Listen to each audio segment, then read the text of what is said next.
Welcome, friends, to another edition of Economic Update, a weekly program devoted to the economic dimensions of our lives, jobs, incomes, debts, those of our children, and our own. I'm your host, Richard Wolff.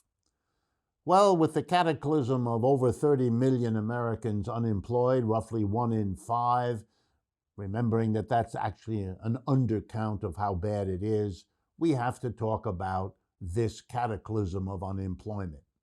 Today's program is therefore devoted to why and how we can do better than unemployment. We don't really need it. It is very cruel to the people who suffer it directly, just about as cruel to those who suffer it indirectly when someone close to them is unemployed. And here's the worst of it. It's not necessary. It's a waste of human resources and all the means of production working people use sitting idle. It's a waste, but it's also a terrible inefficiency. And it's all about our economic system, capitalism. And that's, in a way, what we have to make sure we all understand. So let's begin. Unemployment happens when a capitalist, an employer, finds it more profitable to fire a worker than to hire one. Either doesn't hire them in the first place or fires them if they were already working. There it is. Unemployment is a decision made by employers to take away your job. Number 2, unemployment always involves redistributing wealth. You may not have thought of it that way. Let me show you that that's always involved. We begin by remembering what you're like when you're not unemployed. You're working. You take things out of the economy, the things you consume, and you put things into the economy, the things you help to produce. You take, you give. When you're unemployed, you continue to take. You don't stop eating, you don't stop drinking, you don't stop, etc. But you do stop working. You take out of the economy, but you don't put back in because you're not employed. That means that part of the wealth produced by the people still working has to be redistributed. They don't get it. You do, because you're the unemployed person who's taking but not giving. How do we get that done? We redistribute wealth, for example, socially by taxing the employed people and using the money, giving it to the unemployed so they can go to the store and buy what they take. And that means the people who are taxed can't spend the money they pay in taxes. That's how the redistribution gets done. But you also do it in your home. If one of the two members of an adult family are unemployed, the other one shares, the one who still has the job. That's another redistribution that wasn't necessary before. But here's the punchline. Unemployment isn't necessary. You know it's a cruelty for the unemployed. How people feel about themselves if they can't work, if they have to rely either on taxes or on the sharing of a spouse or a friend or using up their savings. You know the story. But here's the double irony. Capitalists lose too, because if they don't have people working, they're not going to make profits. So everybody loses from unemployment. The workers who are unemployed, the people still employed who have to help take care of those that are unemployed, and even the employer loses. So why does this happen, this unnecessary, bad for everyone thing? It's because capitalists have reasons to suffer the losses of unemployment in a way workers don't. There's nothing in it for workers, but there is something for employers. Here we go. They figured out they lose less profits laying off people than if they kept them there, because the wage they pay the worker is more than the profits they can get from having him or her there. And the minute that happens, they fire the worker. So they're taking care of their business. But there's another reason. It's kind of good for capitalism to have unemployment. Yes, it's bad. Those workers aren't making profits for some employer somewhere. But all employers know that if workers are always unemployed, it's a kind of a discipline for the workers that they have. Don't you act up, the capitalist can tell the worker, because there's lots of unemployed out there I can go give this job to. In other words, capitalism, for its own reasons of profiting the employer, does something bad for the unemployed and even bad for the employer because the other part of the system says, you better do this thing. It's the irrationality of capitalism, the crazy system that needs to keep people unemployed even though nobody wants it, because that's how the system allows the employer to keep the upper hand at the workplace. But here's another way for me to get at it with you. Here's something much better than unemployment. I'm going to call it reemployment. Here's what I mean. We don't allow unemployment. Let's say we don't. What it means is this: the minute a private employer doesn't hire you or fires you, you are immediately reemployed. You are put back to work. You're never on unemployment. We outlaw unemployment, like we outlawed slavery, or we outlawed peonage, or debt prisons, or all the other horrible things of the past we got beyond. Here's what would happen if there was never unemployment. There'd be no need to redistribute wealth or to fight over how we do that, to fight over taxes, to fight over sharing scarce output. We wouldn't have that problem. We wouldn't need to redistribute wealth because we weren't depriving anyone of a job. Number two, we wouldn't have all the suffering, the cruelty for the people who undergo unemployment. And third, we would not be paying benefits, that's what we call the money we give unemployed people, without getting something back from them, which is something that has irked many of you, and for good reason. And here's another irony. We've already done that. What do I mean? We have already said we won't have unemployment. We will have re-employment of anyone who loses their job. We did that in the Great Depression of the 1930s. Let me be real clear. Between 1934 and 1941, those key years of the Great Depression, the federal government said to workers who were fired by their private employers, we, the government, will put you back to work. We will re-employ you. The government became what we call the employer of last resort. If the private sector either cannot or will not give you a job, if the private employers choose to fire you, we, the government, will hire you. Here's what that achieved. Millions of workers, we estimate about 15 million, millions of workers in the 1930s did not have to turn either to the government or to their relatives or to the church to get benefits to survive. We didn't need to pay unemployment benefits because these people weren't unemployed. They were re-employed by the government. The government hired them and the government paid them a salary. No unemployment. And by paying them a salary rather than giving them an unemployment benefit, here's what they got. Those people gave back to society. The people hired by the federal government were put to work. They were given the tools and the equipment to work with. I'm going to give you two brief examples. One was called the WPA. It's not important what the letters refer to. These were artists. What an interesting idea. To all the people who lost their job as singers, dancers, painters, sculptors, craftspeople of one kind or another, they lost their job. The government said, come, we'll hire you. They hired them. They created teams of actors, of poets, of writers, and they moved them around the United States to provide lessons and performances across the country. It was the greatest cultural production in American history. People who had never had a theater troupe in their community had one. People who had never taught young people in the community how to paint had that. Spectacular. The other program the government hired people for was the Civilian Conservation Corps. They were the first people to do ecological environmental projects across America. They reforested the land. They got cleared swamps. They redesigned rivers.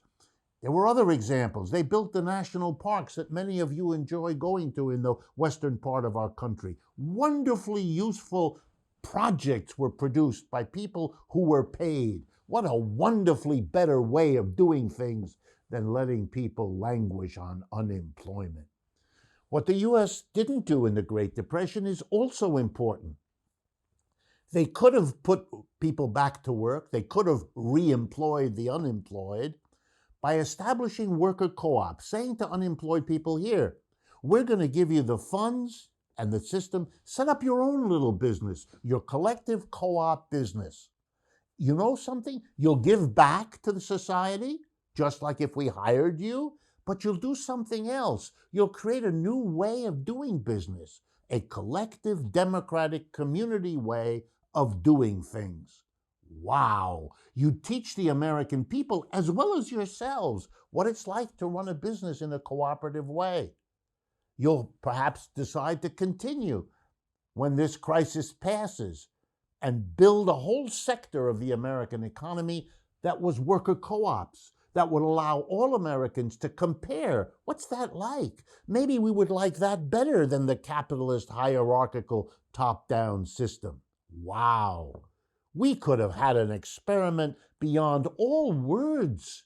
We would have learned a new way to produce, to organize, to build democracy at the workplace, which is where it's long overdue if you think about it. We could have, in short, turned the bad thing of unemployment into a good thing, giving Americans real choice for the first time in how to organize their economy, because it would be a choice because they'd know what the worker co-ops that emerged out of the unemployment period, what they were like, what they could do, and on that basis, they could make that choice. All right, this is a real understanding that we don't need the unemployment we have suffered. It is not the only way, and it wasn't the only way back in American history. People sometimes ask me, well, why don't people know that we had federal jobs in the Great Depression? The reason we don't know, that's a problem of our education. I was struck in the early days and months of the Obama administration back in 2009. Why didn't we have a federal jobs program then? How come a Democratic president, the power of the Democratic Party, somehow had an amnesia attack and forgot that the last time we were in a crisis like 2008, and remember, today's is much worse, there was no discussion back in 2008 and 9 about a federal jobs program. And there isn't one now, which is one of the reasons why we're having this program today. There ought to be. Otherwise, we're not only not learning from history, we're condemning ourselves to an unemployment that is unnecessary, wasteful, and deeply inefficient. Okay, folks, we've come to the end of the first half of today's program. Please remember to subscribe to our YouTube channel. Follow us on Facebook, Twitter, and Instagram. And be sure to visit democracyatwork.info. That's our website where you can learn more about other Democracy at Work shows, our union co-op store, and the two books we have already published, Understanding Marxism is one, and Understanding Socialism is the other. And lastly, a special thanks to our Patreon community, whose invaluable support helps make this show possible. We'll be right back with more on how we can do better than unemployment, and I'm going to provide you with a list of precisely what reemployed people could be doing in the United States right now that would dramatically improve life in this country, compensating for the waste of unemployment with the prosperity in real terms that a reemployment alternative would provide. Stay with us. We'll be right back.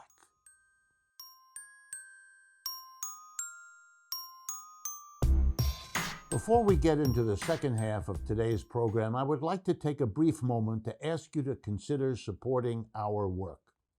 We are committed to providing new content each week, despite being faced with lockdown and quarantine procedures that make it particularly challenging to do so. As we find ourselves trying to make sense of the insanity around us and a worldwide pandemic that is leaving countless unemployed, sick, isolated, and exposed, It is increasingly important to elevate alternative perspectives and analyses that get to the root of the problem and not just the triggers or the symptoms. Economic Update is a program that tries to do exactly that. The support of a dedicated group of fans, our patrons, makes this show possible every week. If you enjoy this program and want to help spread the message, please consider joining our Patreon community for as little as $3 a month. These funds help pay for the production and labor costs for each show, and they keep the content free and accessible to all. Thanks to our existing patrons, and we hope that many of you will be watching today and in the future and will join our supportive community and pledge today. Stay tuned. We'll be right back.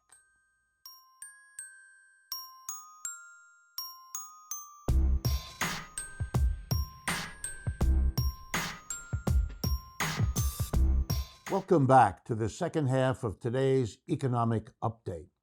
In the first half, we gave you the arguments of why unemployment is a waste and reemployment is a much better alternative. In this second half, I want to go through how and why, very concretely, a reemployment program here and now is the better way to go.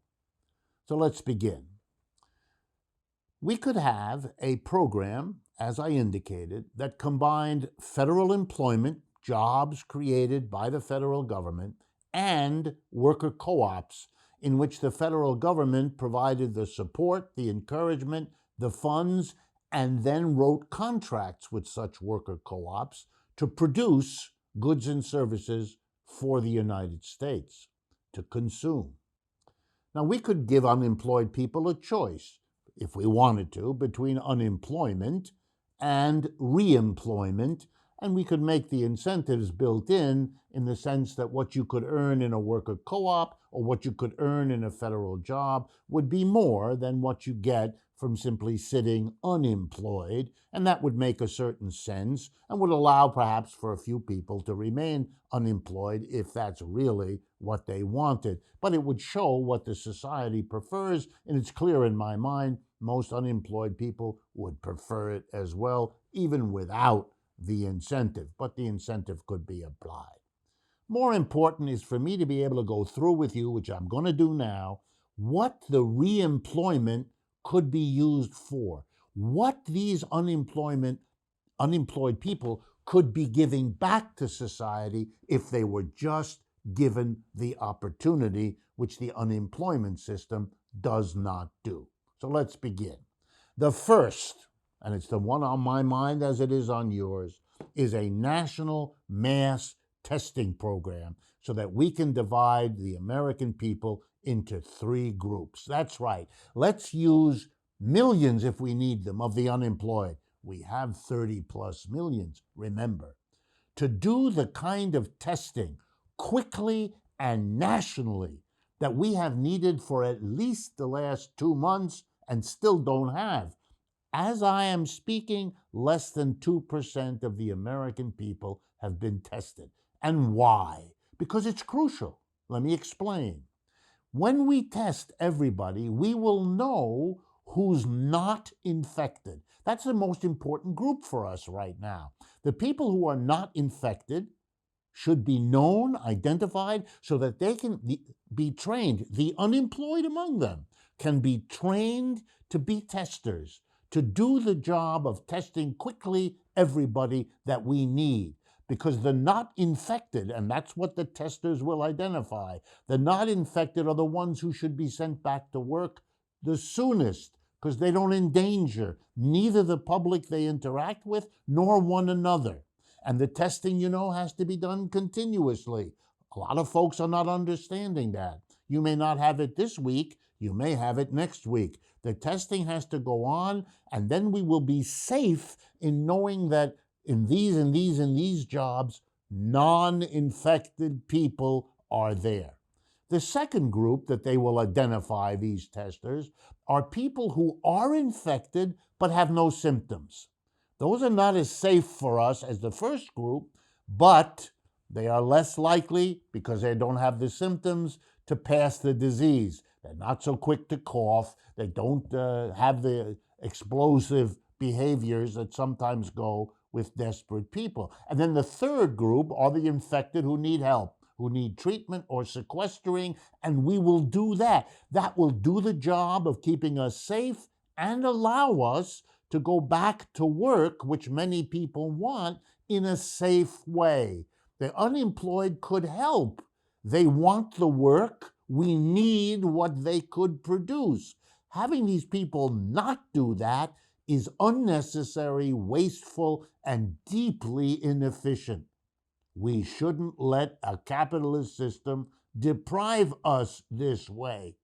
The unemployed want a job. We need the testing, and this capitalist system can't put them together. Let me go on and give you more. We have a climate change crisis. You don't hear about it so much because the virus, which, by the way, is itself part of our environment, has taken away all the headlines. But we are desperately in need of dealing with global warming, with climate change. Unemployed people could be reforesting huge parts of America. Planting trees is something that can be done with social spacing. Plus, we'll know from the testing who's not infected, who doesn't have the problem, who can be put on the front lines. We need to build parks. We need to recapture the carbon that goes into the atmosphere and causes our problems with rising temperatures. We need to reduce carbon emissions. We need a mass public transportation system so that we rely less on the private automobile, which is the single largest source of air pollution in our society, and burning fossil fuels and so on. We could do with the unemployed coming to work to do these things. Here's another example right from our present dilemma. We could use unemployed people to do what private capitalists didn't do.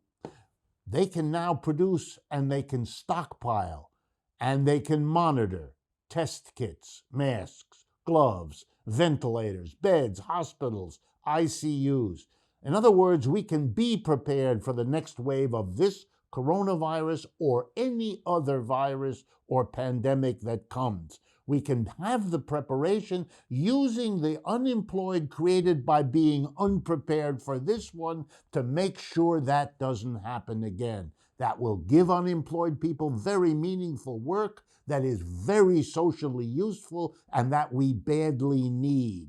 Instead of wasting the resource of unemployed people, we could become safe for our children and for the generations to come. Here's another example of what the unemployed could be doing if we reemployed them, either as federal employees or as worker co-ops. We have to reorganize all production facilities, factories, offices, stores, so that they are safe. This means things that are very practical. You have to reconfigure where the machines, the desks, the counters are so that we are far apart, far enough apart to be safe, or at least to have the option easily to translate our businesses into socially self-distancing as needed. We also need a new commitment to cleaning and disinfecting on an ongoing basis. There need to be people trained how best to do that with the least disruption of the life of a factory or an office or a store. The unemployed could be made to be those trained people. Here's another one that always strikes me. I'm a teacher. All of these unemployed teachers from kindergarten through college, what are they doing? They could be organized to do tutoring. Millions of people need to learn, need to be educated, not just school children, although they come first, but adults. Let's have a real continuing education mentality. Let the people who are unemployed, who have skills, all kinds of skills, begin to teach them one-on-one to people. We have the social media that can allow us to do it. We have plenty of it. It just needs to be organized. Those unemployed people who have skills, which is most of them, could be in a position of teaching and sharing them with people who want to acquire them. That's how to take the ineffective, inefficient reality of unemployment and make it the much more successful reality of reemployment. And let me continue. We have many dilapidated homes and housing structures in this country. They need to be rebuilt. You know for whom? For our homeless population. We have infrastructure requirements, roads, harbors, riverbeds. There's lots of work to do.